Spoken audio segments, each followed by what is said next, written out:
అందరికి ముందుగా కార్తీక పౌర్ణమి శుభాకాంక్షలు అండి. మా రూమ్ లో దీపం పెట్టేసుకొని గుడికి వెళ్ళాము అని ఆలోచిస్తూ ఉండగా మౌనిని అడిగా, ఎక్కడుంది మౌని దగ్గరలో గుడి శివాలయం అని అడిగేసరికి మా ఏరియాలో ఉంది, వచ్చేయండి అనింది. స్టార్ట్ అయిపోయా అనమాట. నేను ప్రవీణ వాళ్ళ ఫ్రెండ్. గుడి చూస్తే చాలా మంచిగా అనిపించేసింది, అంత బాగుంది. అయిపోయి చాలా మంది ఉన్నారు, వామ్మో ఇంత మందిలో ప్లేస్ దొరుకుతుందా దొరకదా అని అనుకుంటూ వెళ్ళాము. ఫైనల్లీ మనకైతే ప్లేస్ దొరికింది. ఇంకా దీపం పెట్టడానికి స్టార్ట్ చేసామన్నమాట. ఇంకా దీపం వెలిగించే టైంలో పక్కనున్న ఆంటీ అన్నారు, అలాగే ప్రమిద ఊరికే పెట్టకూడదమ్మా, ప్రమిద కింద తమలపాకు పెట్టి వెలిగించు మంచిది అని.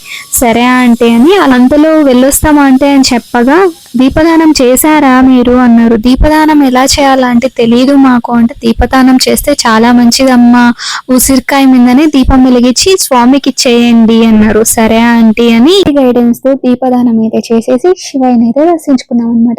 ఇలా అయింది మా కార్తీక పౌర్ణమి.